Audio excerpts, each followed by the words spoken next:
Hello and welcome to Oweleketv. I am Edikan Michael. The news headlines. Court votes former President Buhari's appointment of Federal Character Commission Chairman and Secretary. House of Representatives says oil theft a threat to Nigeria's economy.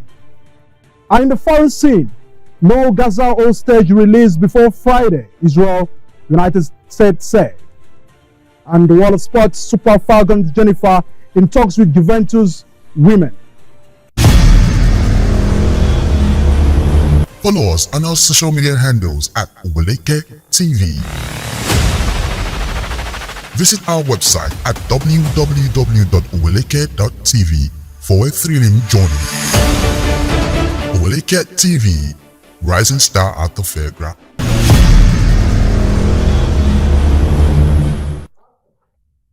Welcome back. The details. The Federal High Court in Abuja on Wednesday declared the appointment of the Federal Character Commission Chairperson Muhaba Dankaka and Secretary Bello Tilko by former President Muhammadu Buhari as unlawful. Buhari in April 2020 appointed 38 persons, including the Chairperson and Secretary, to the board of the Federal Character Commission. But one Festus Unifed sued the former President and Attorney General of the Federation, challenging the appointment of Dankaka and Tilko.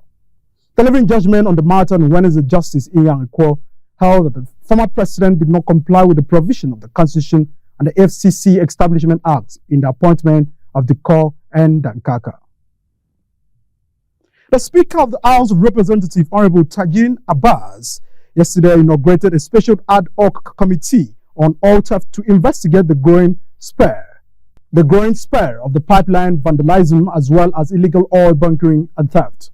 The Speaker, in his address at the inauguration ceremony, stated the resolve of the 10th House to tackle the problem headlong, noting that oil theft and oil-related criminalities remain the greatest economic sabotage, leaving the country with dwindling revenue.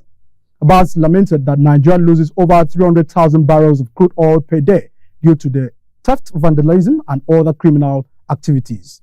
He stated that the committee's primary objective was to determine the proximate and remote causes of oil theft and recommend remedial measures to the House. The Senate resolved on Wednesday to probe the abandoned installation of CCTV cameras in the Abuja metropolis. The failed contract, which has been previously valued at $460,000 million, was awarded to a private contractor during the administration of late President Umaru Yar'Adua. The Senate passed a resolution to probe the contract following a motion sponsored by Net Nwoko, PDP Delta representative at the plenary. Mr. Nwoko, while presenting the motion, said that despite series of security measures already in existence, kidnapping and other insecurity challenges still persist in the Federal Capital Territory. The senator said a senior legislative aide identified as Chris, a lawyer, and 18 other persons were abducted 2 weeks ago from the residences around Galadima area of Abuja. He said that security sources indicated that 12 of the victims have been killed by the abductors, while efforts to rescue the remaining 7 are still ongoing.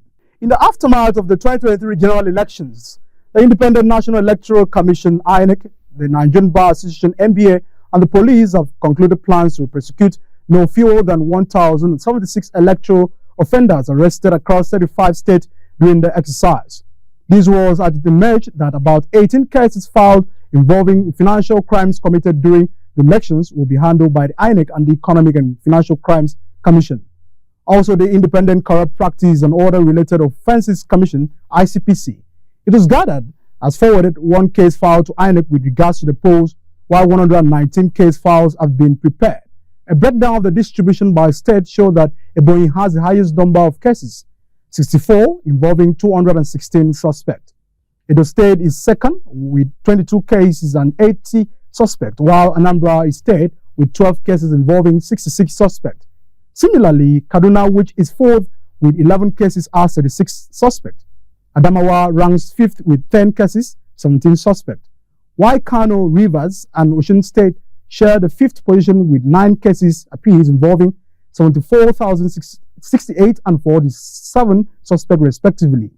Yobe State is at the bottom of the table with just 1 case filed implicating 2 suspects. There is tension in Ogwegi community of Gali South local government area of Delta State, as a vigilante chairman was allegedly beaten to death and accidentally killing his colleague at the burial ceremony.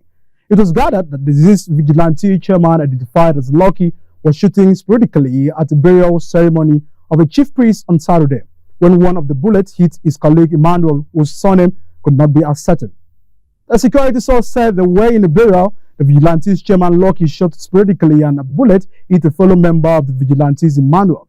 This resulted in the death of Emmanuel, and consequently the family of Emmanuel mobilized and beat up the vigilante chairman, Lucky, to death. A senior security source from the State Police Command confirmed the incident. We'll go on a short break, and once we return, we'll continue with the rest of the stories. Don't go away. Follow us on our social media handles at Oweleketv. Visit our website at www.oweleketv for a thrilling journey.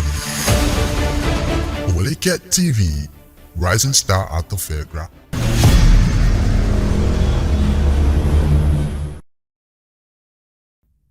Welcome back. The world of business, Nigerian plans to become a member of the BRICS economic bloc in the next 2 years and join the G20 group of nations, according to report. The report noted that the decision is part of the foreign policy move to assert Nigeria's voice in powerful political and economic organizations on the global scene. Minister of Foreign Affairs Yusuf Tuga explained that Nigeria is ripe to decide for herself the multilateral organizations she aligns with. The minister said that Nigeria meets the qualification for joining organizations like the BRICS and G20, noting the size of our economy and our population is a suitable criteria. On the political situations in Niger, Ambassador Tuga noted that Nigeria has not given up on the country and hopes the country is in transition and come back on the track in the future. In the foreign space, the release of hostages under a temporary truce between Israel and Palestinian Hamas militant will not happen before Friday. Israel's national security advisor and the U.S. said, dashing hopes of relatives that some would be freed on Thursday. Israel and Hamas agreed early on Wednesday to ceasefire in Gaza for at least 4 days, to let humanitarian aid and free at least 50 hostages held by militants in the enclave in exchange for at least 150 Palestinians jailed in Israel.